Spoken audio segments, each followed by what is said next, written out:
Acho que podemos ir iniciando, vou dando umas orientações aqui. Bom dia a todos. Obrigado mais uma vez por assistir e prestigiar o webinário da Advocacia Rui de Mello Miller. Antes de mais nada, muito importante, algo que vem sendo feito pelo Dr. Tiago, cumprimentar e agradecer os profissionais da saúde nesse momento inglório, né, que nós estamos vivenciando, verdadeiros heróis, e precisamos lembrar todos os dias desses verdadeiros heróis. Ele também sempre lembra os marítimos, os portuários, aqueles que estão dando continuidade à nossa atividade do nosso setor, movimentando o comércio exterior, a cadeia logística portuária, são imprescindíveis também. E eu aproveito o ensejo para falar do próprio despachante, né? O próprio despachante, também na linha de frente aí do desembaraço, continua fazendo seu papel importantíssimo nessa engrenagem, tá? Eu ressalto mais uma vez, fiquem à vontade para as considerações que forem necessárias. A gente, ao final, depois das exposições, a gente seleciona as perguntas para conversar ao final, tá bom? Quero agradecer, claro, que o nosso convidado, presidente Nívio Pérez dos Santos, presidente do Sindicato dos Despachantes Aduaneiros de Santos, da Federação Nacional dos Despachantes Aduaneiros. Antes, presidente, eu gostaria de tecer um pouquinho a própria atividade do despachante, né? Eu posso falar, e até um pouquinho carregado de emoção, porque eu sou cria de um despachante aduaneiro. Meu pai, hoje aposentado, mas trabalhou mais de 50 anos ininterruptamente, então é uma classe que eu valorizo muito, né? Tenho que valorizar, né? E em que pesem as dificuldades, é uma classe que persiste, luta, é muito aguerrida, e nós estamos aqui, de certa forma, conferindo nossos préstimos a eles, né? Porque é o objeto principal hoje aqui da nossa conversa, tá? Então, presidente, eu queria cumprimentá-lo, passar a palavra para o presidente, deixá-lo à vontade para as primeiras considerações e ressaltando a atividade do despachante aduaneiro e a atuação da Federação Nacional no tocante a essa decisão do STJ, que, como o presidente bem falou, não é algo novo, mas as luzes foram jogadas agora sobre essa questão. Diversos veículos jurídicos acabaram reverberando a decisão, e isso, de certa forma, gerou preocupação. Então, eu queria a palavra do presidente. Fique à vontade, mais uma vez, muito obrigado pela presença. Bem, bom dia, Marcel, bom dia, Wagner, doutora Camila, todos os doutores. Eu que agradeço o convite de poder falar um pouquinho sobre essa categoria que muitas vezes é deixada de lado, mas que está sempre à frente. Como você disse, uma categoria centenária que, apesar de vários problemas, continua lutando e existindo e sendo exigida pela Receita Federal cada vez mais. Hoje, em várias reuniões que eu fiz em Brasília, com vários subsecretários, porque você sabe como é política, volta e meia troca um subsecretário. Levamos pleitos, muitas vezes os pleitos são atendidos, outras vezes não, mas a nossa responsabilidade é muito grande. Eu já visto essa decisão agora do Supremo. Mas esse tema proposto, Marcel, Wagner e Camila, ele não é novidade para nós. Infelizmente, como presidente, temos conhecimentos de alguns colegas que respondem na esfera penal de ações que decorrem, nós podemos chamar de interposição fraudulenta de terceiros, o importador, por exemplo, em que se alega a falsificação ideológica de preço, fatura comercial, enfim, são vários motivos e aí eu não vou entrar muito nessa parte, porque é mais a área jurídica, e nós temos os mestres aí para falar um pouquinho e debater esse assunto. Tá? Eu posso dizer que o Código Penal, que é de 1940, ele não fala expressamente o nome do despachante aduaneiro, obviamente. Isso gerou muitas discussões e continua gerando. Posso dizer que não há dúvida que o despachante aduaneiro é um profissional autônomo, um contribuinte individual, ele exerce função de natureza pública, conforme se vê nos itens 11 e 12 da solicitação de consulta COANA, número 67 de 2015. Ela diz: o despachante aduaneiro, a despeito de não ser um funcionário público, ele exerce atividade de natureza pública por delegação da administração pública. Por que digo isso? Porque nós somos nomeados, através do Diário Oficial da União, pelo secretário da Receita Federal. No passado, eu posso dizer que nós éramos nomeados pelo presidente da República. Nós temos aqui no nosso museu, inclusive, uma nomeação na época de um despachante, que na época foi feito pelo presidente da República. Assim, posso dizer que o despachante aduaneiro é considerado um funcionário. Inclusive, a entidade atua prestando serviço ao despachante aduaneiro associado que se encontra nessa situação. Nós acompanhamos vários processos de associados que acabam sendo arquivados, uma vez que existe a prova de que o despachante aduaneiro ele não teve responsabilidade sobre as informações prestadas à Receita, uma vez que ele recebe documentos que instruem o despacho. Que documentos são esses? É o bill of lading, uma fatura, que nós chamamos de invoice, um packing list. E ele não tem a prerrogativa de fazer uma conferência física antes de verificar o que está sendo declarado. E é exatamente o que está chegando. Nessa seara, podemos dizer que o despachante aduaneiro ele não tem como verificar a documentação ou a mercadoria. Então, ele não pode ser culpado por esse tipo de informação, porque ele presta informações que vêm do seu importador e do seu exportador. Ou seja, ele tem que confiar no que está chegando documentalmente. Fisicamente, ele não tem acesso para verificar se essas mercadorias são realmente o que ele está declarando. Então, nessa seara, nós podemos dizer que os auditores fiscais, se encontram qualquer irregularidade no processo, no andamento do desembaraço aduaneiro, ele tem duas opções: aplicar uma multa de ofício e pedir o recolhimento da diferença de impostos, ou, se ele considerar má-fé, ele lavra um auto de infração. Mas, como presidente do sindicato e da federação, eu posso afirmar a vocês que são raros os casos em que o despachante aduaneiro responde na esfera criminal. Isso porque, como eu disse, nós trabalhamos com informações do cliente. Então, tudo que é declarado, é documentado, é informado pelo importador e exportador, não pelo despachante. O despachante não teve acesso à mercadoria, não teve acesso físico para verificar se aquela mercadoria é realmente o que ele está declarando. Hoje, com as novas mudanças do comércio exterior, nós podemos citar aí o Portal Único, que no exterior nós chamamos de Single Window, a digitalização de processos, a documentação única de exportação, a documentação única de importação, que deve entrar em breve em funcionamento, o próprio operador econômico autorizado, análise de riscos, onde nós temos 90% dos processos liberados em canal verde. O que é o canal verde? É a liberação imediata das mercadorias. E todas essas normas, elas vêm de organismos internacionais, que são a Organização Mundial das Aduanas, em conjunto com a Organização Mundial do Comércio. Então, nós afirmamos que essas transformações estão sendo feitas em todos os países, elas vêm para agilizar todos os processos ou todos os trâmites aduaneiros. Isso, nós temos que ter mais clareza e mais celeridade nessas transações internacionais.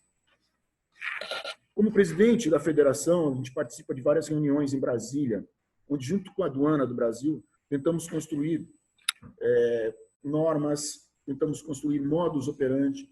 Nesse item, o governo federal ele criou, há um tempo atrás, um CONFAC, que é um CONFAC? É um Comitê de Facilitação do Comércio. Esse Comitê de Facilitação, ele iniciou em Brasília com 3 reuniões anuais. O governo, com essas informações, ele foi tentando modificar um pouco as suas sistemáticas, justamente para dar mais agilidade, celeridade ao comércio exterior. Mas isso não foi suficiente. Então, depois de um tempo, o governo criou os COFACs. O que são os COFACs? São comitês regionais onde participam Receita Federal, Ministério da Agricultura, Anvisa, importadores e exportadores, que são representados pelos despachantes aduaneiros, e recintos alfandegados, onde nós temos os terminais sólidos e líquidos. Então, dentro dessas reuniões, desses COFACs, nós discutimos problemas, burocracia, e tudo isso, o que pode ser resolvido localmente, as entidades públicas tentam se adequar e resolvem o problema localmente. O que não é problema local, é feito um relatório enviado a Brasília para que seja discutido dentro dos CONFACs, que é a reunião nacional. Como sindicato, como presidente do sindicato, eu participo do CONFAC local. E como presidente da federação, eu participo do CONFAC a nível Brasília, que são 3 reuniões anuais, como eu disse. Então, Marcel, doutores, eu fico à disposição de vocês para tentar responder perguntas. Como eu disse, a gente acompanha há muito tempo esse tema do despachante aduaneiro ser penalizado por coisas que ele não pode ser penalizado no nosso entendimento. Já fizemos trabalhos, apresentamos isso à Coana, em Brasília, argumentando que nós trabalhamos à luz de documentos, não à luz de conferência física, e que nós não podemos ser responsabilizados por isso. Então, eu deixo agora, volto a palavra a você, Marcel. Fica à vontade, eu estou à disposição para debater, discutir e ajudar no que for possível. Muito obrigado. Nós que agradecemos, presidente, muito obrigado. Muito obrigado pelas considerações aí todas pontuais e em consonância com aquilo que nós extraímos, né, do nosso queridíssimo doutor Domingos de Torres e da doutora Flávia Bentes, quem aqui eu rendo também as minhas homenagens, os agradecimentos, porque colaboraram bastante aqui, né, para a realização do evento. Então, eu faço questão de registrar, inclusive nos participando, nos encaminhando alguns pareceres já emitidos pelo jurídico do SDAS. Tá? Então, o que o presidente fala é muito importante, porque a partir daí a gente vai para o cerne aqui da nossa discussão de hoje, né? Nosso debate de hoje, que é por que o STJ teria alcançado essa conclusão, né, da equiparação do despachante aduaneiro a funcionário público. Então, o que a gente observa? Como muito bem colocado pelo presidente, ressaltando as diversas atividades do despachante aduaneiro, isso mostra a premência da atuação dele. O despachante é imprescindível para o desembaraço. Ele é premente. Porém, isso não significa que ele, por estar afeto à Receita Federal, ele atue pela Receita Federal. Na verdade, ele é um interveniente atuando perante a Receita Federal, né? Numa relação típica de mandato para com seu cliente, o importador ou exportador, fazendo, às vezes, sempre em nome desse, perante a Receita Federal. E eu vou agora passar a palavra para o meu colega, doutor Wagner Lucas Rodrigues de Macedo, especialista em Direito Penal, da Advocacia Rui de Melo Miller, porque ele vai tecer o que o STJ alinhavou para chegar a essa conclusão. Então, as palavras do Wagner, elas vão dissecar o porquê desse entendimento do STJ. Wagner, com a palavra, meu caro. Muito obrigado, Marcel. Bom dia senhor presidente Nívio. Eu agradeço a presença e o prestígio que o senhor pode dar ao nosso evento e à Advocacia Rui de Melo Miller, que vem se esforçando nesses tempos difíceis à produção de conteúdo e ao esclarecimento de questões controversas relativas ou não ao Covid, mas sempre norteando aí a área marítima e portuária, né, que a gente atua há 60 anos. E bom dia, Camila, muito obrigado também pela sua presença, nossa parceira do Soldá Advogados, que atua em parceria com a Advocacia Rui de Melo Miller no penal empresarial e no compliance, e em nome de quem também eu agradeço o Dr. Paulo.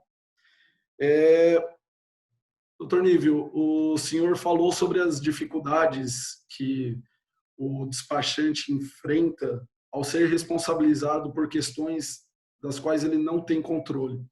Isso é muito claro para a gente, para quem atua na seara marítima e portuária, e essas questões que levaram o STJ, e a gente já adianta nosso posicionamento a um erro, a gente acredita que o STJ incorreu em erro nessa decisão.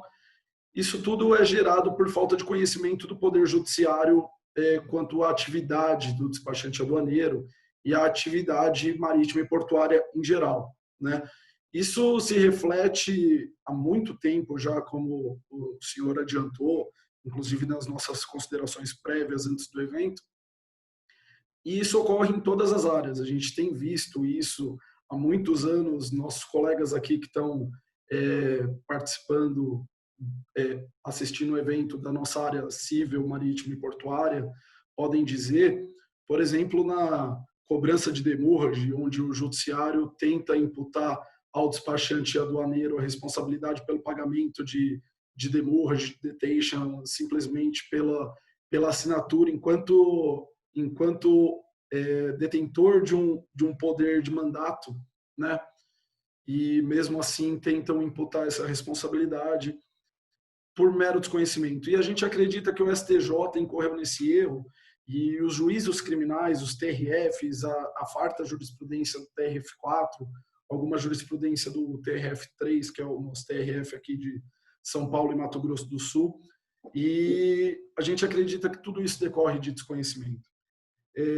Esse caso específico, o senhor disse das imputações que são levadas a efeito em face dos despachantes na seara criminal, e essa situação também eu gostaria de secar ela um pouco para explicar que por trás dessa decisão, que repercutiu muito entre os despachantes, nos portais de notícia dos próprios sindicatos e nos canais jurídicos também, como o Dr. Marcel adiantou, essa questão tem um plano de fundo, e a doutora Camila vai aprofundar as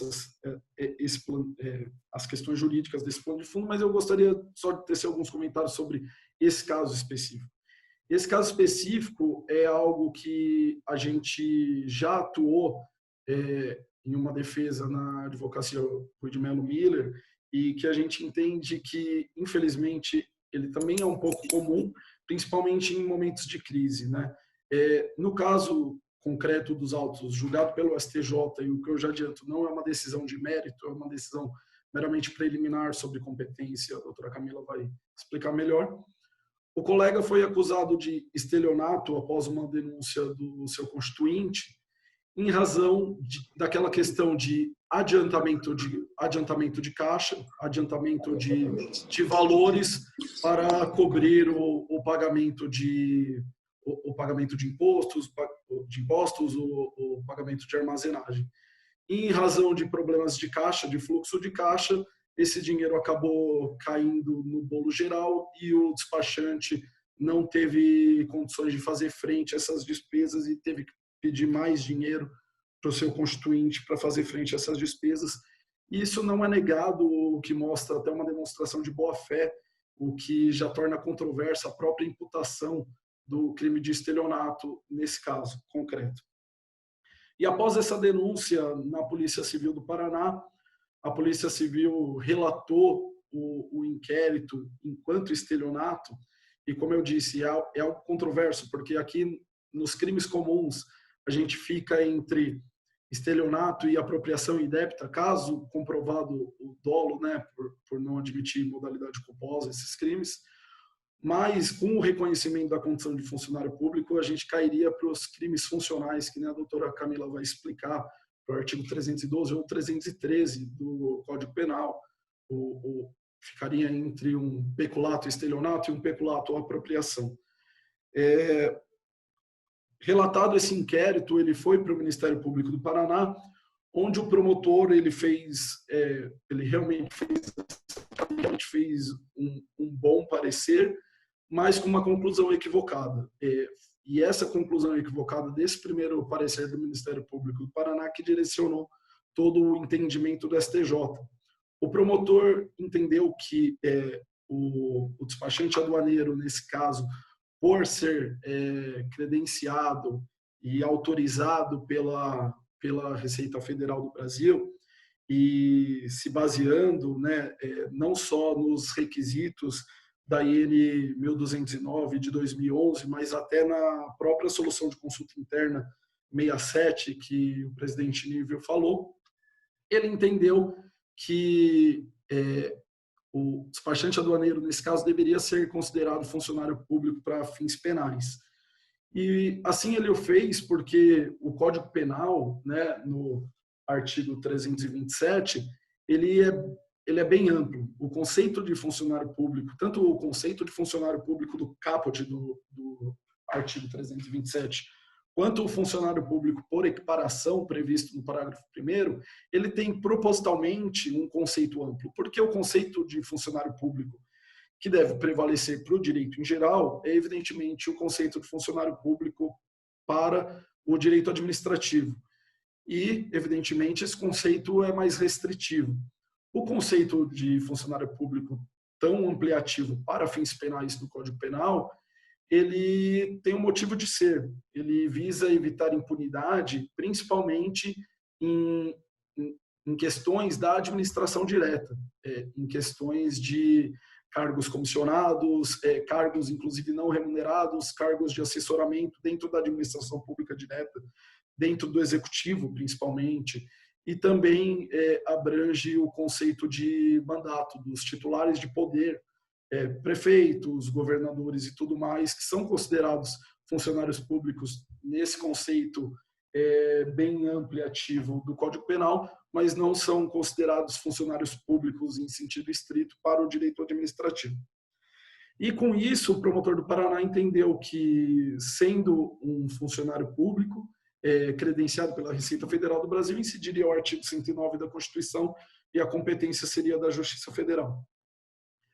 O juiz concordou e, remetido esses autos à Justiça Federal, o procurador da República, também do Paraná, em um parecer mais singelo, mas, ao nosso ver, mais acertado, ele entendeu que, nesse caso, havia simplesmente uma relação particular, uma relação privada de interesse meramente particular entre o despachante e o seu constituinte, né? E ele baseia isso não apenas na relação de mandato, que a doutora Camila vai aprofundar, mas em uma relação dúplice, né? Ele trata de uma relação dúplice, dizendo que o despachante aduaneiro atua em duas frentes, né? Ele atua em uma frente perante a Receita Federal e, nesse caso houvesse algum problema, seria de competência à Justiça Federal, e aqui não por ser funcionário público, e acredito que a doutora Camila vai falar isso, mas simplesmente em razão do interesse da União e da Receita Federal. E, por outro lado, ele atuaria nessa frente particular na relação com o seu constituinte, que é regida pelo direito civil, e tanto que o mandato é regido não só pelo decreto-lei que prevê a função do despachante aduaneiro e pelas instruções normativas, mas pelo próprio Código Civil. E por isso ele entendeu que a competência seria da Justiça Estadual. Nesse caso, no direito, a gente tem o conflito negativo de competência, quando dois juízos se entendem competentes para julgar uma questão, e essa questão, como são juízos submetidos a tribunais diferentes, né, o TJ Paraná e o TRF da 4ª Região, ele é submetido ao STJ. E o STJ, ao receber, e uma questão interessante é que no STJ também há um parecer de um procurador da República, né, no caso um subprocurador-geral da República, que atua diretamente na PGR. Esse procurador da República, ele deu um parecer reconhecendo o posicionamento da Justiça Federal do Paraná e entendendo que não seria o caso de processamento desse feito. Ele não entra tanto na questão do funcionário público ou não, mas ele entra na questão da competência, entendendo que, como houve uma possível violação de interesses meramente privados, o caso deveria ser direcionado ao TJ do Paraná. E o STJ, né, a seção criminal do STJ, que reúne as duas turmas criminais, entendeu de forma diversa. Acolheu basicamente em tótum os argumentos do promotor do Paraná e decidiu que, nesse caso, haveria a caracterização do funcionário público por equiparação do Código Penal nesse conceito ampliativo e que o processo deveria ser julgado pela Justiça Federal do Paraná, né, da Seção Judiciária do Paraná. E a primeira coisa que eu queria esclarecer aqui, como eu já adiantei, é que não é uma decisão de mérito, né? Ela não discute no mérito se o despachante aduaneiro atuou na condição de funcionário público ou não, ou ele atuou no interesse ou não da administração pública. É uma decisão que trata exclusivamente de questão de competência. Mas, sem prejuízo, essa questão ela é discutida no mérito de todos os processos que envolvem a responsabilização criminal dos despachantes aduaneiros, e certamente, quando esse processo estiver mais adiantado, ela vai voltar ao STJ e talvez ao STF, no mérito, discutindo essa questão. Então, aqui eu gostaria de encerrar e devolver a palavra para o doutor Marcel e me colocar à disposição para complementação. Perfeito, Wagner. Wagner foi cirúrgico aí, abordando todas as minúcias da decisão da STJ, e eu aproveitaria para acrescentar o seguinte, né? O despachante aduaneiro, ele pratica algum ato decisório, ele chancela algum documento, ele pode fazer isso em nome do Estado? Não, ele não exara uma vontade estatal, né? Não exara uma vontade estatal. Se ele não tem esse poder decisório, ele não está umbilicalmente ligado à execução de um poder efetivo, né, que decide algo num procedimento, ele não pode ser responsabilizado, né? E eu agora passo aqui a palavra à doutora Camila Soldá, especialista em direito penal também, com bastante experiência, e a doutora Camila vai tecer aí os pormenores a respeito da equiparação, né, e os porquês dessa equiparação não ser aplicada ao despachante aduaneiro. Doutora Camila. Bom dia a todos. Bom dia, Marcel, Wagner. Bom dia, senhor Nívio. Bom dia, Tiago. Bom dia, Lucas Miller, que estão nos assistindo aqui. Eu queria agradecer o convite por participar dessa conversa, desse debate tão importante e contribuir para o esclarecimento da questão. Eu queria aproveitar que o Marcel falou do pai dele e homenagear o meu pai, que está nos assistindo, Jorge Figueiredo Filho, que durante muitos anos trabalhou com comércio exterior, ele inclusive participava da administração da empresa da família, que, dentre outras coisas, era comissária de despacho, então é um assunto que interessa pessoalmente a mim também.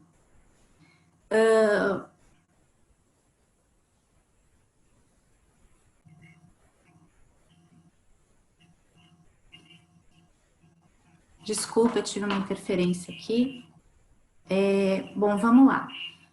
Antes de eu começar a falar do assunto propriamente dito, que os efeitos dessa decisão do STJ, eu queria falar um pouquinho de como que os crimes praticados pelos funcionários públicos são vistos pela legislação penal.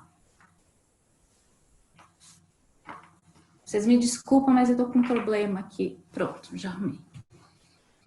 Então, tem alguns crimes que são previstos no Código Penal e também na legislação especial penal, que eles só podem ser praticados pelo autor que tem uma qualidade especial. Então, dentre eles, inclui-se os crimes funcionais, que são os crimes praticados por funcionários públicos. Então, somente os funcionários públicos podem praticar determinados crimes, tá? Isso faz com que abra-se um leque muito grande para os despachantes aduaneiros, as condutas que podem ser atribuídas a eles após essa decisão do STJ. Eu vou desenvolver isso mais para frente. Só um minutinho, por favor.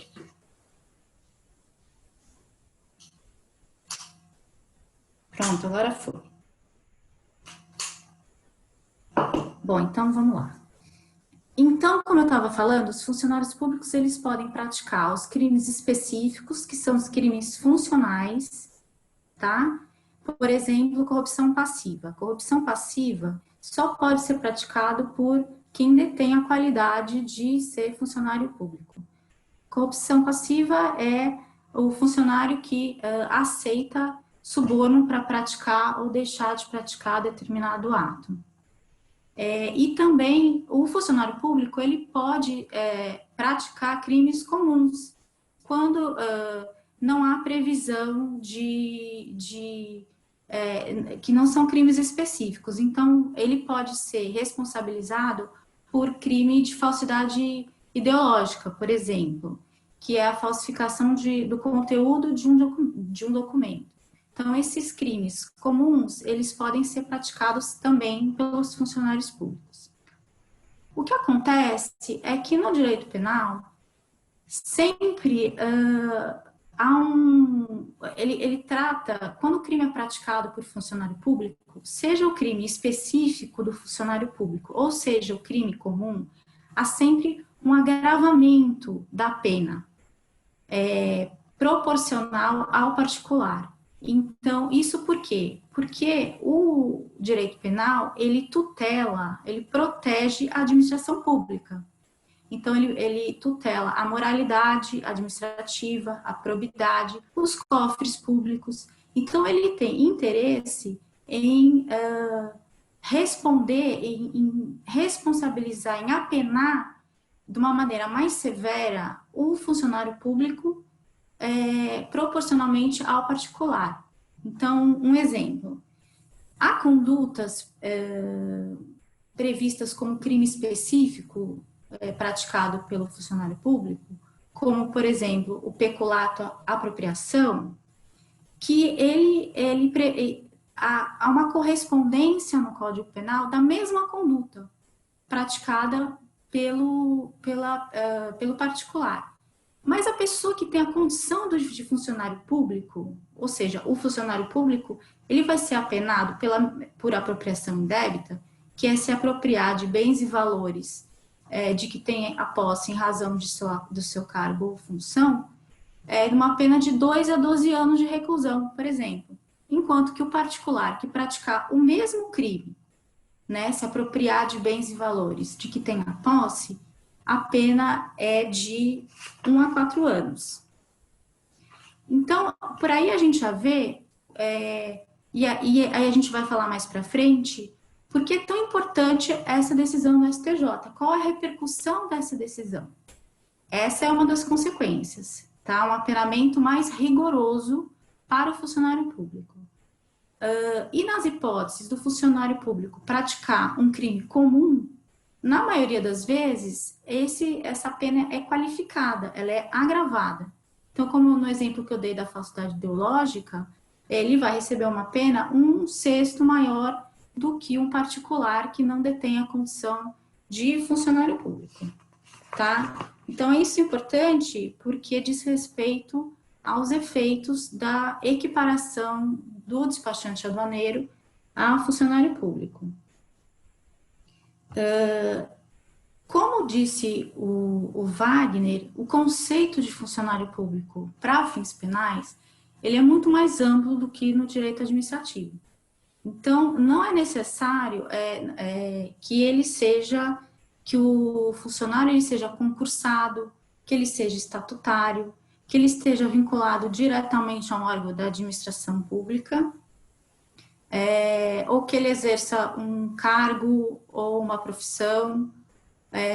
Não é necessário, porque para o direito penal é suficiente que ele preste uma função pública, um serviço público que seja atividade típica da administração pública. Então, para aí vocês percebam que é um conceito muito vasto, né? Que ele não pode ser, para o direito penal, não é suficiente os conceitos do direito administrativo, e aí, então, cabe uma interpretação dos juízes muito subjetiva, né? Que foi o que aconteceu agora, que a gente viu acontecer no STJ.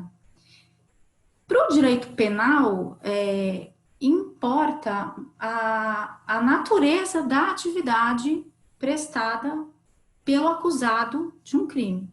Então, ele vai examinar se aquela atividade que está sendo prestada pelo acusado de crime, ela é típica da administração pública ou não.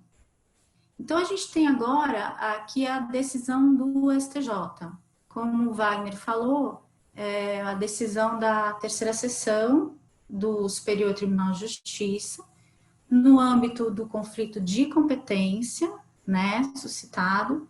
Então, o objeto desse conflito de competência era discutir se o inquérito policial, porque não era um processo criminal, tá? Era uma investigação policial, ela deveria seguir pela Justiça Estadual do Paraná ou pela Justiça Federal do Paraná, tá? Então, esse despachante aduaneiro, ele estava sendo acusado de ter se apropriado de valores depositados na conta dele pelo cliente dele, contratado por ele para fazer o processo de desembaraço aduaneiro, e ele teria, então, se apropriado daquele valor e deixado de pagar o tributo devido. E, além disso, também de ter enganado o seu cliente, dando informações falsas a ele a respeito de uma eventual greve na Receita Federal, que configuraria crime de estelionato. Então, ele estava sendo investigado por apropriação indébita e por estelionato, tá? Esses eram os dois crimes comuns que ele estava sendo investigado. E o que aconteceu, então? Aconteceu que, como o Wagner falou, o promotor de justiça estadual, ele entendeu que não, entendeu que o despachante, ele exercia uma função delegada da Receita Federal.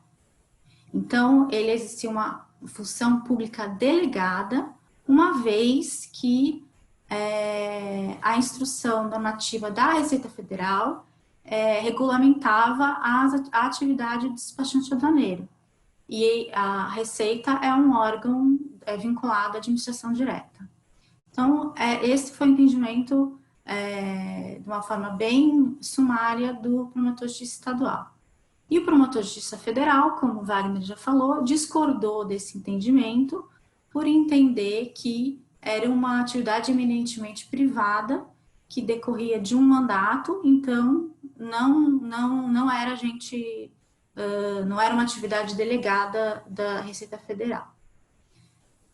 Quando isso chegou ao Superior Tribunal de Justiça e foi colocado para julgamento, o colegiado entendeu que, sim, que a categoria de despachante aduaneiro exerce função delegada da Receita Federal. Isso por quê? Porque a sua atividade é regulamentada por instrução normativa da Receita Federal, que estabelece requisitos para o exercício da atividade, que fiscaliza a atividade, inclusive tem a legitimidade para eventualmente penalizar. Então, isso bastaria para configurar o conceito de funcionário público previsto no Código Penal. Então, considerou que existiria uma função delegada. Então, uma transferida, portanto, da Receita Federal ao despachante aduaneiro, enquanto categoria.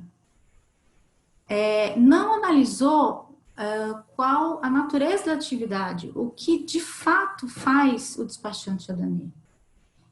Se o tribunal tivesse feito esse exame mais aprofundado, dificilmente teria chegado a essa conclusão.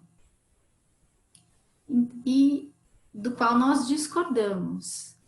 E por que nós discordamos da conclusão do Superior Tribunal de Justiça?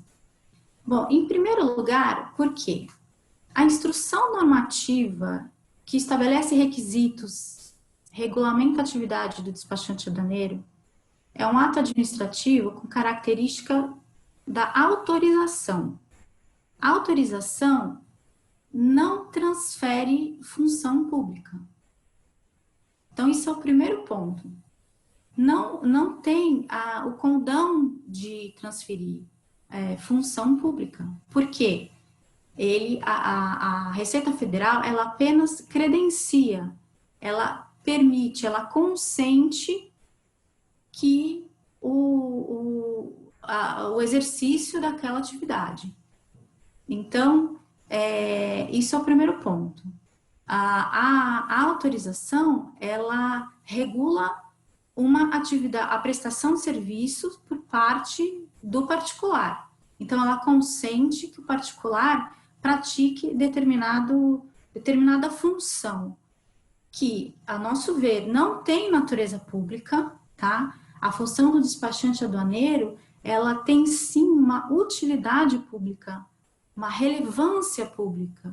E em razão disso que a Receita Federal, ela exerce o controle sobre essa atividade. Então, na verdade, o que a Receita faz é exercer o poder de polícia dela, o controle. Então, eu acho que aí houve um equívoco do Superior Tribunal de Justiça, porque a característica do despachante aduaneiro é exercer uma função de alta relevância e de utilidade pública e que deve sim ser fiscalizada pela Receita Federal. Mas daí não implica em concluir que a Receita Federal transfere função pública para o despachante aduaneiro. Acho que esse é o primeiro grande equívoco da decisão do tribunal. O segundo grande equívoco da decisão do tribunal se relaciona com o que faz um despachante aduaneiro, né? Como o senhor Nívio bem esclareceu. O despachante, ele recebe procuração para representar os interesses do cliente que lhe outorga poderes. Ele não atua em nome da Receita Federal, então ele presta as informações sempre recebidas do seu cliente para a Receita Federal. Ele atua dessa forma em todas as etapas do processo de desembaraço aduaneiro. Então, não tem uma ingerência sobre a autorização emitida pela Receita Federal, sobre o sinal verde dado pela Receita Federal. Então, é uma atividade estritamente privada, de representação de interesse particular. Isso que tem que ficar muito claro. Ele sempre atua em nome de terceiros, né, no âmbito de um mandato. Então, só por essa razão, até por uma questão de lógica, não é possível dizer que a Receita Federal transfere função, atividade para o despachante aduaneiro, já que a representação de interesse privado não é e não pode ser atividade típica da administração pública. Porque isso feriria, pensar assim, seria uma incongruência, porque todo órgão da administração pública, ele deve observar os princípios do direito administrativo, como, por exemplo, da supremacia do interesse público e da impessoalidade. Então, não é e não pode ser atividade típica da administração pública representar interesses privados. Então, já é um contrassenso os argumentos do STJ, até por uma questão de lógica. Só há delegação de função pública quando o órgão do poder público detém a legitimidade sobre aquela função, se ele tiver uma natureza pública. Então, agir no âmbito de uma procuração não é função pública. Ele feriria o princípio da impessoalidade da administração pública, que determina que sempre os órgãos da administração pública devem colocar o interesse público em primeiro lugar. O despachante aduaneiro não pode colocar o interesse público em primeiro lugar, porque ele trabalha para o cliente que o contratou. Então, esse é um ponto bem importante que o Superior Tribunal de Justiça ele não examinou. Então, que tipo de atividade que presta o despachante aduaneiro? Além disso, é uma questão da legislação específica, o regulamento aduaneiro, a própria instrução normativa da Receita Federal, eles prevêem que a atividade do despachante aduaneiro é incompatível com a função pública. Então, está previsto isso em vários artigos da legislação específica. Então, por exemplo, o artigo 809 do decreto 6759 de 2009. O despachante aduaneiro, ele pode representar o importador e o exportador no exercício de suas atividades, correto? O artigo 11, Decreto-Lei 4.014 de 42, excetuada a faculdade prevista no artigo 2º, as funções de despachante aduaneiro e de ajudante são incompatíveis com qualquer função pública. E aí a gente consegue interpretar de uma forma de que o legislador, o espírito das leis que versam sobre o assunto é no sentido contrário à decisão do STJ. Então, o próprio legislador não entende que o despachante aduaneiro, a categoria, ela exerce função delegada do poder público. Mais do que isso, na legislação penal, há crimes previstos para essa conduta que agora foi reconhecida como equiparada ao funcionário público pelo STJ. Então, se a gente considerar que o despachante aduaneiro, como disse o STJ, que o despachante aduaneiro, ele é equiparado ao funcionário público, ele estaria cotidianamente praticando o crime de advocacia administrativa, que é patrocinar direta ou indiretamente interesse privado perante a administração pública, valendo-se da condição de funcionário público. Esse patrocinar quer dizer representar os interesses. E esse crime ele é previsto como um crime também contra a ordem tributário, é uma conduta idêntica quando ele é praticado contra a administração tributária. Então, é idêntico crime, tem uma pena de 1 a 4 anos, que é o artigo 3º, inciso 3 da Lei 8.137/90, e diz que o patrocínio de interesse privado perante a administração tributária, portanto, perante a Receita Federal, valendo-se da condição de funcionário público, é crime. Então, se ele é funcionário público e ele está representando interesse privado perante a Receita Federal, logo ele está praticando o crime. Então, é um contrassenso esse raciocínio do STJ, porque a partir de então, cada vez que o despachante aduaneiro ele atua em nome do seu cliente, ele pode ser atribuído a ele a prática desse crime, que é um crime específico para funcionário público. Então, eu considero que do ponto de vista lógico e do ponto de vista jurídico, é um equívoco, essa decisão ela é totalmente equivocada, os efeitos para a categoria, eles podem ser muito ruins, porque os tribunais inferiores, os juízes de primeira instância, eles não estão obrigados, eles não estão vinculados a essa decisão. Então, eles não estão obrigados a aplicar esse entendimento. Mas é um precedente muito importante e muito perigoso, porque, afinal de contas, é o Superior Tribunal de Justiça que está dizendo que o despachante aduaneiro exerce função pública. Então, pode acontecer de essa decisão ser replicada e as condutas atribuídas ao despachante aduaneiro, elas serem, então, tipificadas nos chamados crimes funcionais, que a gente já viu que tem penas muito maiores, proporcionalmente às condutas praticadas pelos particulares, né? E tem outras repercussões também, como, por exemplo, o rito processual é diferente, qualifica o crime quando o crime não é específico, então sempre agrava a pena, na maioria das vezes, ao menos agrava a pena. Então, é uma resposta penal muito mais rigorosa da legislação penal em comparação aos particulares.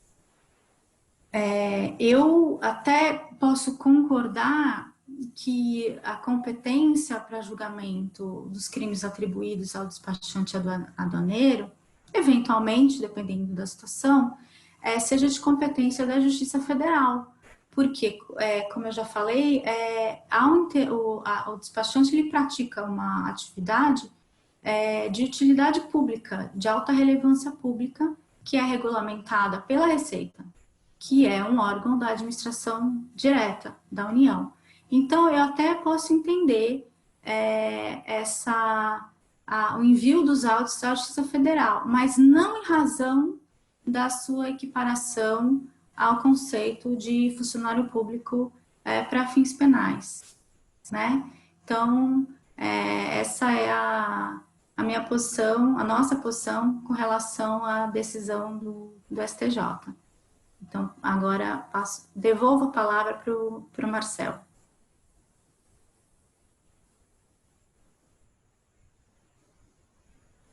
Perfeito, perfeito as considerações aí, que é o entendimento mesmo que deve prevalecer, porque não há sentido, não há sentido nessa decisão do STJ por equiparar dessa forma.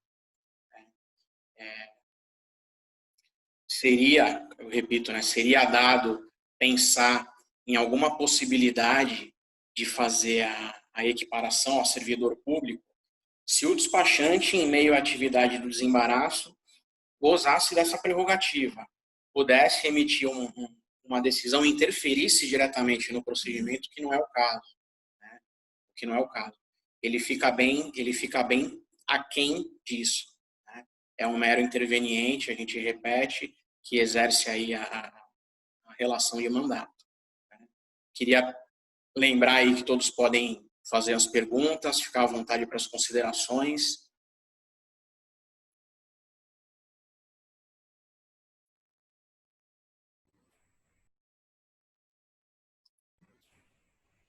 Marcelo, você me permite fazer só um complemento? Claro.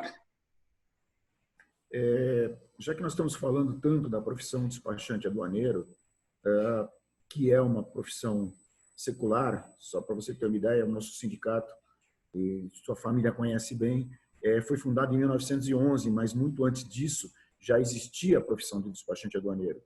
E apenas para corroborar com tudo que está sendo falado, eu posso dizer que o despachante aduaneiro, através de várias alterações, modificações durante esse século todo que eu disse, ele foi definitivamente ter a sua função através do Decreto-Lei 2472/88, que tem força de lei, que é a nossa lei, no artigo 3º. Então, é por aí que regulamenta a nossa profissão.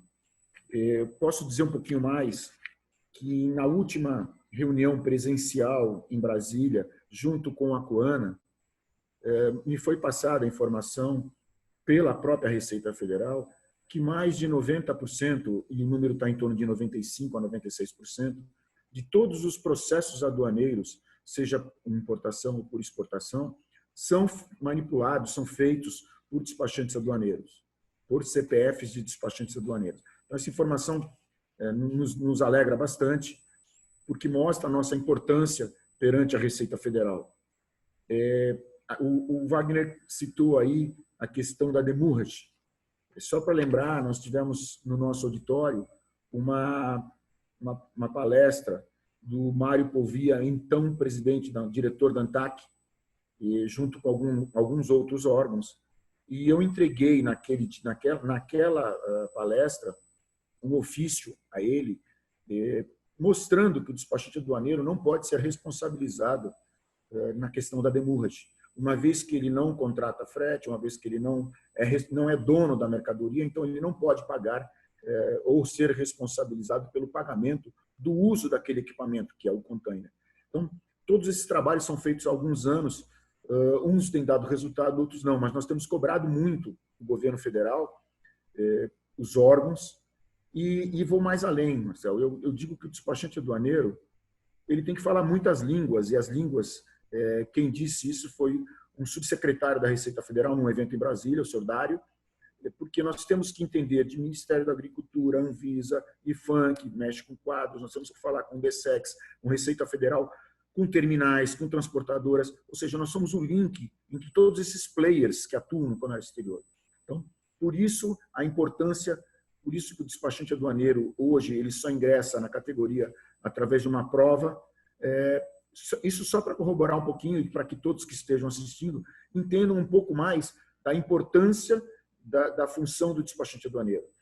Todas as informações que nós prestamos à Receita Federal, elas vêm através de certificado digital. Cada despachante aduaneiro tem que ter o seu certificado digital, passar as informações da Receita Federal, seja para uma declaração de importação, uma declaração de exportação, todas através de certificação digital. E para que não haja nenhum tipo de fraude, para que não haja nenhum tipo de problema. Só para corroborar, e agora eu volto a palavra a você, Marcelo. Perfeito, presidente. Ótimo. O doutor Tiago está lembrando aqui, perguntar o que o sindicato tem feito para enfrentar as cobranças de demurrage que estão recebendo. É bem recorrente, né, doutor Nívio? A demurrage, por vezes, experimentada pela figura do despachante. Né? Ele acaba, pura e simplesmente, estar exarando a sua assinatura ali no termo de responsabilidade, mas a gente sabe que ele faz isso porque ele precisa sobreviver, né? Ele tem que assinar o termo de responsabilidade. Por vezes, ele acaba experimentando uma responsabilidade descomunal. Qual seria a visão hoje do sindicato, da federação, a respeito dessas cobranças e, por vezes, quase sempre, né, de forma injusta, por quem está atuando em nome do seu representante, né, quem está atuando nessa relação? Marcelo, novamente, a nossa orientação é que o despachante não assine este termo, que ele envie ao seu preposto, ou seja, o seu importador, para que ele assine, porque a responsabilidade é dele. Eu sei que muitas vezes isso é difícil. Então, o primeiro trabalho que nós tivemos foi, junto às companhias marítimas, que se tentasse criar um termo anual dessa responsabilidade, porque a agência marítima, o armador, o agente de carga, ele teria um volume menor de documentos, porque ele teria um termo que valeria anualmente, ou seja, não precisaria cada importação estar assinando este termo. Então, algumas agências até concordaram conosco, estão criando ou criaram esses termos anuais, que você pode mandar ao seu preposto, ao seu importador, ele assina e durante um ano você não tem essa responsabilidade de ficar assinando esses termos. Então, esse é o primeiro ponto que nós colocamos, não assinar. O segundo ponto, eu coloquei agora aqui para você, nós fizemos um ofício à ANTAQ para que ela coibisse isso, para que ele soltasse algum tipo de informação ou de uma instrução que fosse proibido essa corresponsabilidade. Porque, na verdade, eles colocam o despachante aduaneiro como um avalista disso. Eu diria que isso aí é muito ruim para a nossa categoria. Eu acompanhei vários colegas sofrendo ações judiciais e, por conta desse termo, dessa assinatura, tendo que pagar, tendo que sofrer uma série de problemas para poder arcar com essa responsabilidade que não é dele. Então, aí a gente vai tentando mudar isso. Em uma das ações que nós fizemos em Brasília, o que nós recebemos é que isso é um acordo entre empresas privadas. Eles entendem que tanto o despachante aduaneiro ou a comissária de despacho que assina esse termo junto a um armador é uma briga privada, então o órgão público não pode entrar nessa seara. Nós novamente dissemos que isso aí tem que ser regulamentado pela ANTAQ. Por quê? Porque o despachante aduaneiro ele sofre uma represália do armador ou do agente de carga. Porque se ele não assina esse termo, ele não tem o seu conhecimento marítimo liberado. Então, ele está cerceando o direito de trabalho do despachante aduaneiro. Ele está causando um prejuízo.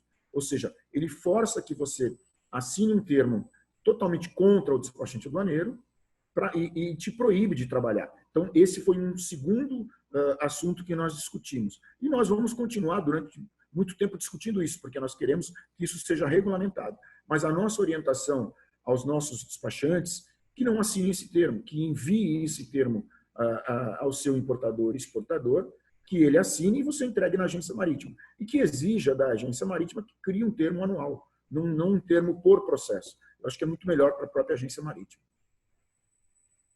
Perfeito. É a reivindicação do José Carlos aqui no chat, para que o despachante não assine o termo, seja perante o agente ou perante o armador. Presidente, eu vou passar aqui a palavra para a doutora Camila Soldar.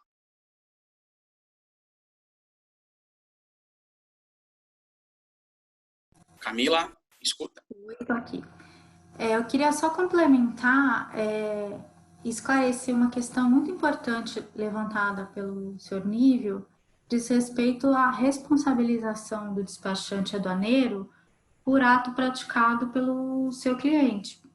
Então, se o cliente ele envia informações que não são condizentes, não são exatas, e a Receita Federal entende que são falsas, por exemplo, me parece, pelo que eu entendi do senhor Nívio, os despachantes têm sido, com alguma frequência, responsabilizados por isso. Me parece que seria isso, né? O que acontece no direito penal é que a responsabilidade por qualquer crime, ela é subjetiva. Então, o despachante aduaneiro, como qualquer outra pessoa, só pode ser responsabilizada por aquela conduta, por alguma conduta, se ela tiver participado, contribuído para a prática criminosa em alguma medida. Então, se ficar esclarecido, né, na investigação criminal, que aquelas informações já foram recebidas prontas do cliente, que ele não teve nenhuma interferência naquilo, que ele apenas as aceitou como verdadeiras, então é realmente um absurdo ele ser responsabilizado por falsidade ideológica, por exemplo. Então, isso é uma questão importante, porque ninguém pode ser acusado por um crime se ele não praticou nenhuma conduta criminosa. Então, ele tem que ter praticado algum ato, né, que possa ser verificado na cadeia do crime, entendeu? Não sei se eu fui clara. Ele tem que ter participado de alguma forma para a consumação daquele crime. Então, o simples fato dele ter recebido as informações e repassado e não sido responsável pela aquele conteúdo, me parece um contrassenso e uma completa ilegalidade. A responsabilização criminal do despachante aduaneiro nessas circunstâncias, tá? Acho que isso é um ponto que eu queria esclarecer. Doutora Camila, nós concordamos, por isso que eu disse no início que muitos processos abertos, esses processos acabam dentro da Polícia Federal para se depois ir para o Ministério Público. Muitos, ou diria mais de 90% desses processos, eles são arquivados depois que o despachante aduaneiro é ouvido na Polícia Federal. Justamente por conta disso que a senhora falou, que nós alegamos que todo o procedimento é feito à base de informações ou documentos que são enviados ao despachante aduaneiro. Então, a maioria desses processos eles acabam arquivados. Mais tranquila. Inclusive, presidente, quanto mais eu ouvi o senhor falar sobre a atuação do despachante e a relação com o cliente, mais eu consigo traçar um paralelo que eu já passava da atividade do despachante com a atividade do advogado. E isso é fundamental para a gente compreender essa responsabilização criminal. Porque, assim como o advogado recebe uma procuração do seu constituinte para atuar perante o Poder Judiciário, né, que é o Estado, o despachante assim o recebe para atuar perante a administração alfandegária ou a sanitária, enfim. E nesse ponto, o Dr. Marcel tinha falado da questão de formar a vontade estatal, né, de você ter uma função pública visando formar a vontade estatal. E a gente tem que tomar muito cuidado com isso, porque assim como há uma doutrina clássica italiana, né, do jurista Vicente Maggiore, que fala que a função pública é a atividade realizada com os fins próprios de Estado. E é necessário, para a análise da função pública, analisar se o agente ele concorre de alguma forma para formar a vontade do Estado ou para induzir. E parece que é nesse induzir, ajudar a formar a vontade do Estado que reside o problema. Não há dúvidas que o despachante aduaneiro ele presta um serviço de extrema relevância para a administração pública, né? Assim como a Constituição diz que, e voltando aqui ao paralelo, a Constituição diz que o advogado é essencial à administração da justiça, né? Nem por isso, e o advogado concorre para formar a vontade estatal. O advogado nada mais é do que quem vai convencer o juiz, que representa ali o Estado, a tomar uma decisão. E nem por isso o advogado é considerado funcionário público para esses fins. Não, quando ele é indicado pelo juiz para uma atuação dativa ou convênio com a defensoria pública e etc. E da mesma forma, eu diria o despachante, né? Como o Dr. Marcel falou, ele não tem nenhuma atitude que substitui ou que fala em nome da administração. O despachante, ele registra a DI, mas ele não defere a DI. Ele declara o tributo, mas ele não homologa nem lança, né? Então, é possível traçar um paralelo muito grande. E como o presidente falou, o despachante, quando ele responde por alguma informação falsa, etc., ele prestou essa informação enquanto detentor de um mandato, com as informações que o despachante, o cliente passou, o importador ou o exportador. E ele não tem como conferir essas informações. Ele repassa porque está atuando em nome. Se alguém me fala algo e eu tenho procuração para falar em nome dessa pessoa, eu simplesmente repasso a informação, ainda que eu não tenha como verificar. E do ponto de vista jurídico, presidente, eu entendo, né, o posicionamento tanto do sindicato quanto da federação, quanto o nosso amigo José Carlos falou, e o pessoal do SINDAP, o senhor João aqui falou, de recomendar que não se assine o termo, mas é plenamente compreensível e digamos até que numa consulta a gente poderia corroborar esse entendimento visando a preservação dos direitos. Mas do ponto de vista jurídico é um absurdo que a gente tenha que tomar esse cuidado para não ser responsabilizado quando a gente está agindo exatamente nos termos do mandato que foi outorgado, sem qualquer alegação de excesso de mandato. E na seara penal, mais ainda, porque não há que se falar em responsabilidade objetiva ou por ato de terceiro, como a doutora Camila falou, né? E só para complementar, doutora, eu concordo plenamente que muitas vezes esse processo contra o despachante deva ocorrer na Justiça Federal, né? Se a gente imaginar uma prestação de informação falsa, né, que foi o exemplo usado pelo presidente, não há dúvidas de que isso afeta o interesse da administração alfandegária e tributária, e que há interesse da União, e por haver interesse da União nos termos do artigo 109 da Constituição, a competência da Federal. Mas não pela qualidade de funcionário público.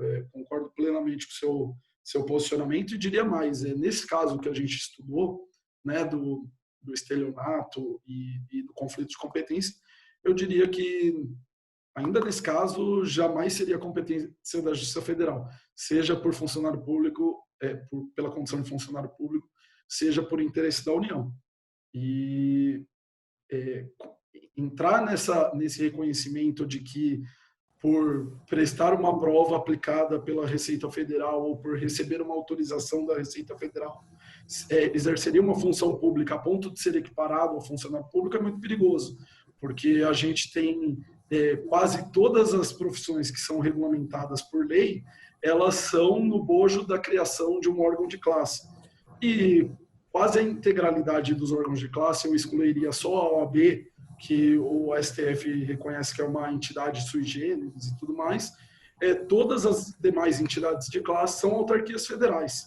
E então, praticamente todos os profissionais com um relevante serviço, como os despachantes ou os advogados, eles recebem autorização do Poder Público Federal, sejam médicos, engenheiros, corretores de seguro e corretores de imóveis e tudo mais. E seria meramente um absurdo considerar que, para todos esses efeitos,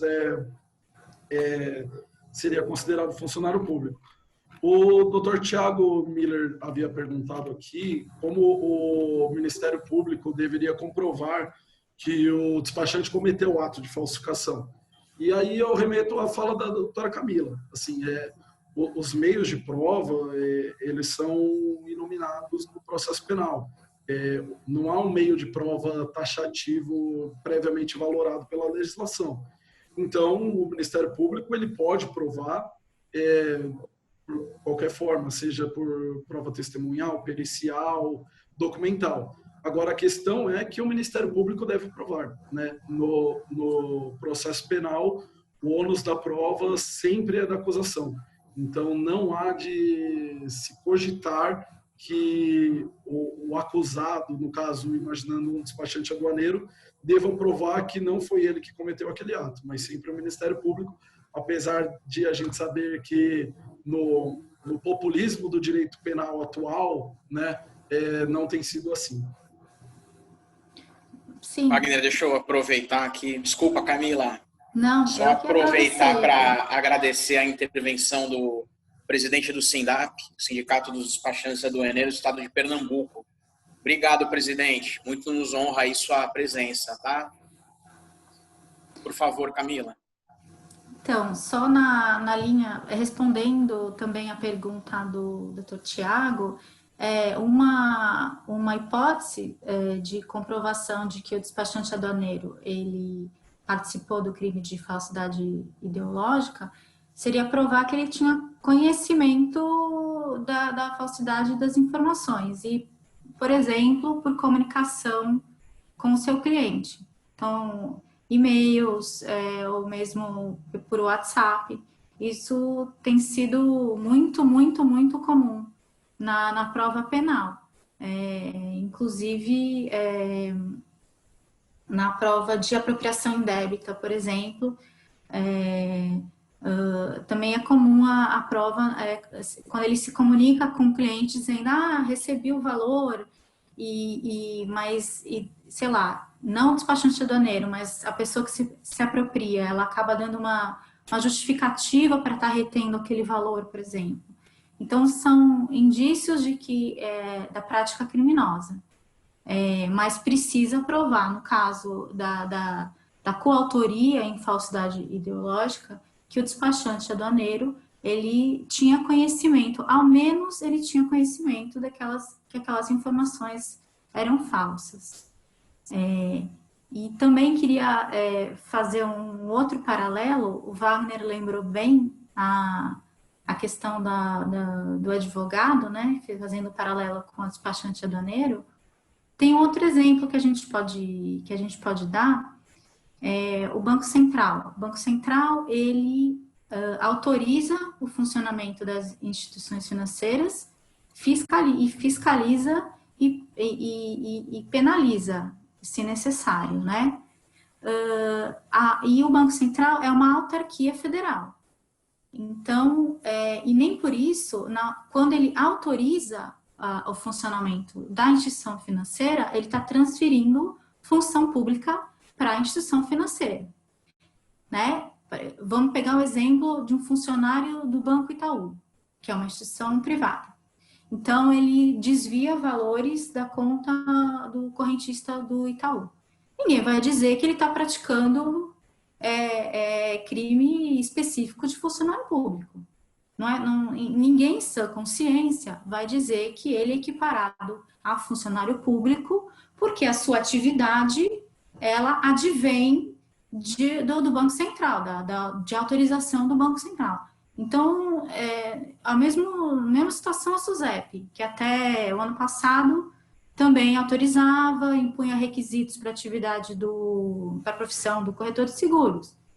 Também é uma autarquia federal. Então, e ninguém disse, nunca escutei pelo menos, que o corretor de seguros, se vier praticar um crime, enquanto está exercendo o seu ofício, ele pratica crime equiparado, na condição de equiparado a funcionário público. Então, não é porque, no caso do despachante aduaneiro, a atividade dele, ela advém de uma autorização da Receita Federal, que a conclusão é que é uma função delegada. Então, só queria reforçar com esses exemplos, complementando os exemplos do Wagner. Perfeito, Camila. O doutor Fernando Moromizato pergunta se blockchain dos documentos enviados pelo cliente despachante reduziria o risco de responsabilidade penal da classe. Passar para o Wagner responder. Marcelo, eu vou aproveitar essa pergunta do Fernando Moromizato para fazer um jabá aqui e convidar os nossos ouvintes a acompanharem os trabalhos de produção de conteúdo de informação da Advocacia Rui de Melo Miller, né? Primeiro, respondendo, o blockchain ele é uma forma essencial de comprovação de que o despachante não alterou nenhuma informação no meio do caminho e que realmente essa informação passada por ele é a informação recebida do cliente. Por quê? Como eu disse, o ônus da prova no processo penal é da acusação, né? E nós, como defensores, a gente tem duas formas de atuar. A gente pode fazer uma defesa passiva e simplesmente aguardar o Ministério Público comprovar e refutar os elementos de prova que ele apresentar, ou a gente pode fazer uma defesa ativa, né? Recentemente, a Ordem dos Advogados do Brasil, o Conselho Federal, regulamentou a investigação defensiva pelo advogado. E nesse passo, inclusive, o Dr. Marcel e eu escrevemos um artigo que está publicado na revista Consultor Jurídico sobre isso, sobre a defesa ativa, né? Então, o blockchain, Fernando, ele seria muito útil e muito essencial, porque a própria defesa poderia apresentar esse elemento de prova e comprovar por uma cadeia confiável, apesar de carecer de regulamentação, que não houve alteração de informações no meio do caminho. E por que eu gostaria de dizer que... Por que eu queria fazer um jabá? Porque a Advocacia Rui de Melo Miller vem apresentado webinars todas as sextas-feiras, né? Inclusive o Dr. Fernando já tratou em um webinar passado sobre a instrução normativa da Receita Federal, que trata da digitalização de documentos. E nesse bojo chegou a falar sobre o blockchain, e a Advocacia Rui de Melo Miller tem uma equipe de direito digital que vem estudando a fundo não só o uso de blockchain no comércio exterior, né, e faço aqui minha homenagem à doutora Ana Krichenko e ao doutor Marcos Castilho, mas não só nesse tema, como LGPD e todos os temas afetos ao direito digital. Então, convido que sigam a nossa página no LinkedIn, onde a gente publica os artigos, sejam internos, sejam externos, em revistas científicas e tudo mais. E convidar para acompanhar os nossos webinars. O Marcel vai falar mais no final. Obrigado, Wagner. Só lembrando aí aos participantes, a gente está chegando com um horário um pouquinho apertado, chegando aí próximo das 11 horas, mas a gente consegue correr aí com algumas considerações finais. Enquanto isso, eu vou tocando a palavra para o presidente Nívio. Presidente Nívio, fique à vontade aí para suas derradeiras considerações, por favor.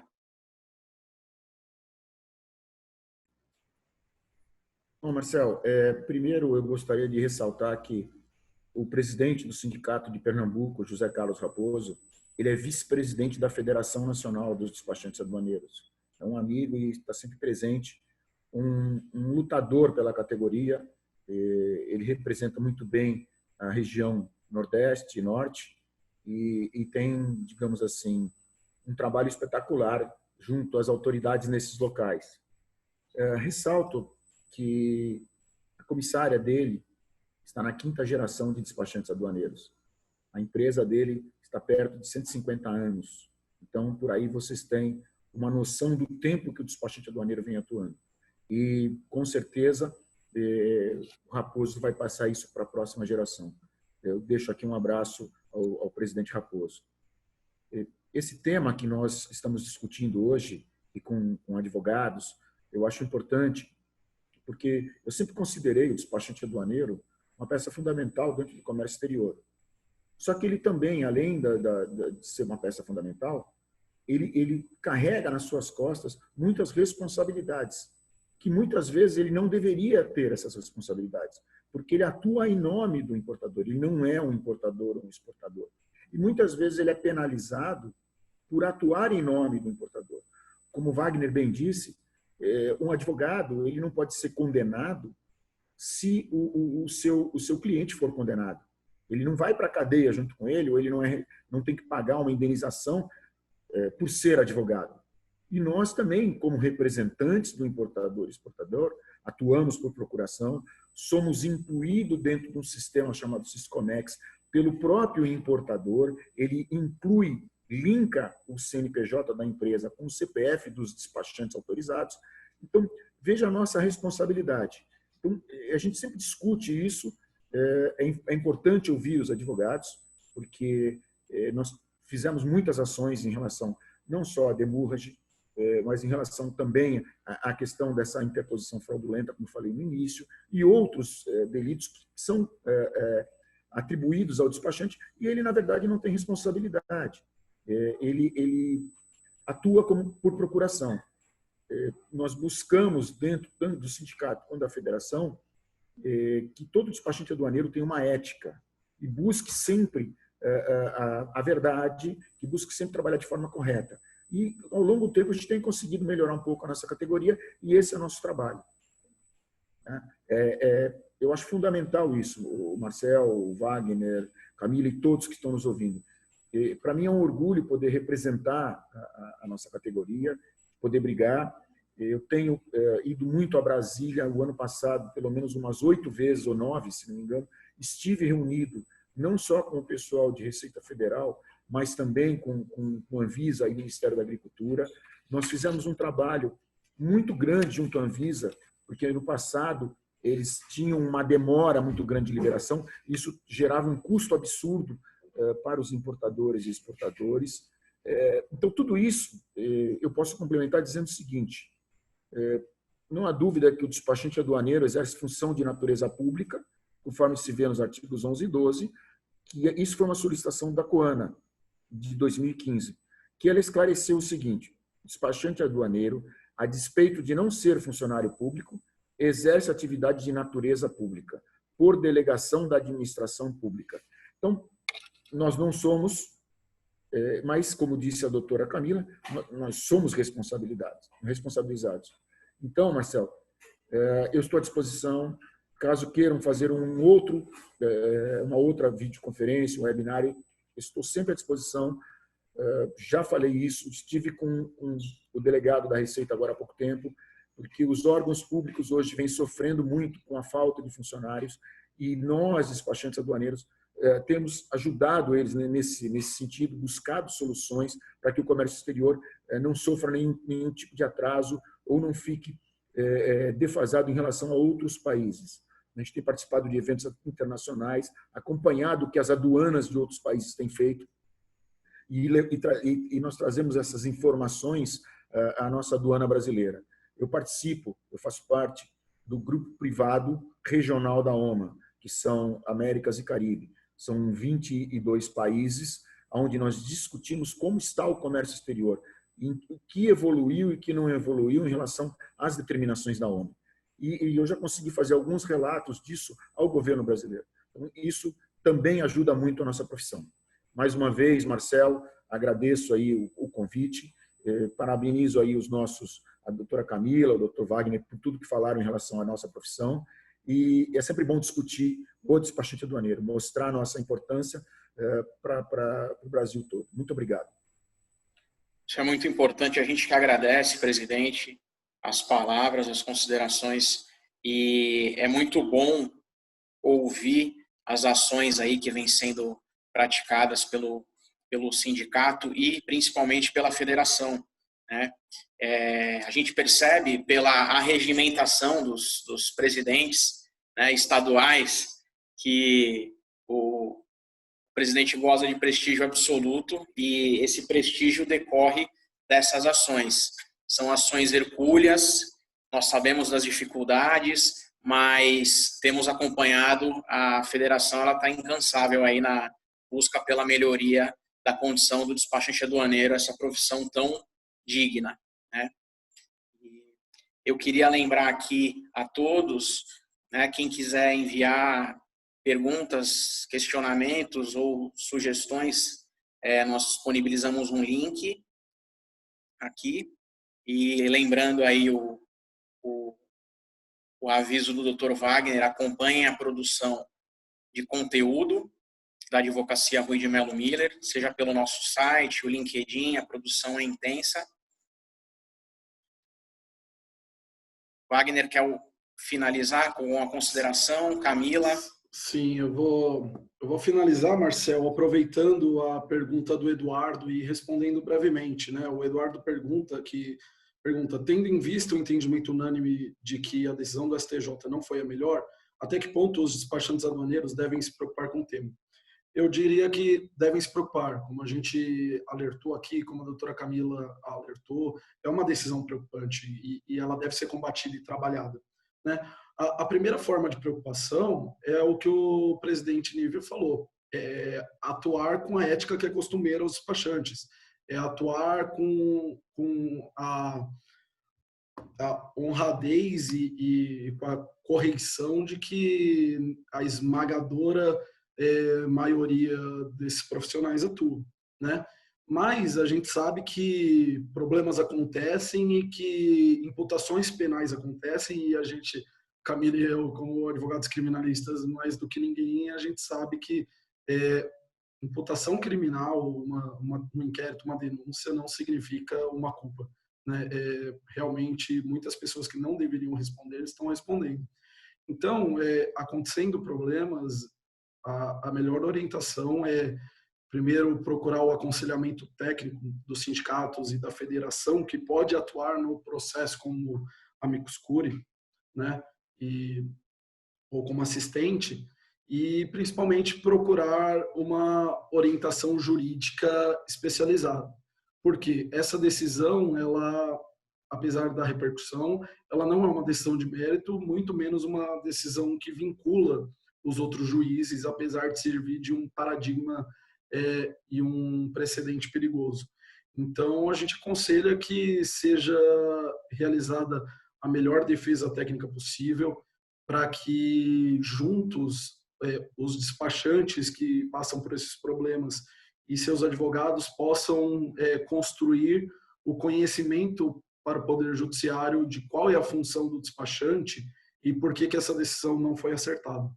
E gostaria de agradecer, Marcel, eu agradeço aí pela sua costumeira diplomacia, agradeço muito ao presidente Nívio por poder ter prestigiado a gente nesse evento. A gente sabe que a agenda não é fácil, né? E que o despachante aduaneiro não para, porque o comércio exterior não para, então o despachante continua com um tempo muito curto. Então, em nome do presidente Nívio, eu cumprimento todos os nossos ouvintes, notadamente os despachantes aduaneiros que nos prestigiaram. Agradeço a doutora Camila pela parceria de sempre, né? A segunda, terceiro evento que a gente participa apresentando juntos e sempre é um sucesso e a gente flui muito bem as ideias, né, Camila? E gostaria de agradecer a Advocacia Rudimelo Miller, Thiago Miller, Lucas Miller pela oportunidade, a Amanda da equipe de comunicação da RMM e ao Eric do suporte do TI por todo o apoio. Obrigado. Bem colocado, Wagner. Ante a minha inexperiência aqui nesse campo, eu esqueceria de cumprimentar o pessoal do apoio, que é fundamental. Se não fosse eu, não estaria aqui, né? Então a gente agradece demais aí o pessoal também que empreende um esforço violento. Camila, fica à vontade. Presidente, fica tranquilo porque levantou a plaquinha dos 10, então a gente pode ir até 11h10, tá? Temos 3, 4 minutinhos aí, então se lembrar de alguma consideração, quiser falar mais alguma coisinha, a gente está aí, tá bom? Camila, minha cara. Antes de encerrar, eu queria dar uma dica. É um cacoete do advogado de defesa, não tem jeito.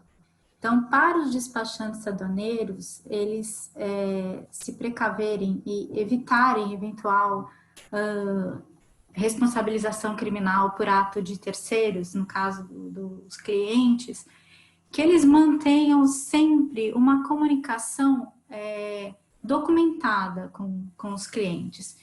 Então, troca de e-mails, olha, você me enviou aqui a informação tal, é isso mesmo, vou repassar. Porque parece redundante isso, mas quando você chega na polícia com o seu cliente, com documentos que comprovam que de fato ele só estava repassando informações, a polícia que não sabe nada da atividade do despachante aduaneiro, no Ministério Público que também não sabe nada da atividade, e como a gente viu agora, os juízes que também não sabem nada, para eles é sempre muito esclarecedor, né, ter ali as provas e de que ele está representando o cliente dele, que não é responsável por aquelas informações. Então, eu diria isso como uma advogada de defesa. Seria essa forma como eu defenderia os meus clientes despachantes aduaneiros. Eu queria também agradecer à advocacia Rui de Mello Miller, ao Tiago e ao Lucas, a você, Marcel, que, olha, não saberia fazer o que você fez, jogo de cintura, com tanta elegância, diplomacia, ao Wagner, meu colega aí de área, né, um criminalista tão jovem, mas tão aplicado, tão combativo. É sempre muito bom ter você nessa troca que a gente faz, né? Muito bacana. E ao senhor Nívio, muito obrigado por ter prestigiado a nossa conversa. O senhor tão ocupado, com certeza ter vindo até aqui para falar com a gente foi muito bom. Muito obrigada. A gente que agradece, Camila, as pontuais considerações aí de uma profissional que a expertise salta aos olhos, tá? Agradecemos muito aí a sua paciência para conosco também, né? E agradecemos demais, tá? Presidente, quiser alguma última ou não, a gente está encerrando, então, o evento de hoje. Pelo nosso horário, está batendo 11h10 certinho aqui. Lembro que semana que vem a gente tem mais um webinar, tá? Então, vocês acompanhem, porque às sextas-feiras já é tradição agora. O momento é difícil, mas a advocacia Rui de Mello Miller também está aprendendo a se reinventar. E eu sou um exemplo disso, né? Quem diria que eu poderia estar aqui mediando um debate virtual? Aqueles que me conhecem sabem que eu não sou tão afeto assim à tecnologia, mas eu mesmo estou me surpreendendo. É importante. Gente, obrigado a todos os participantes, aqueles que permaneceram até agora aí com a gente, que tiveram que sair antes também, faz parte. Agradecemos muito e até uma próxima, sexta-feira que vem, tá bom? Grande abraço.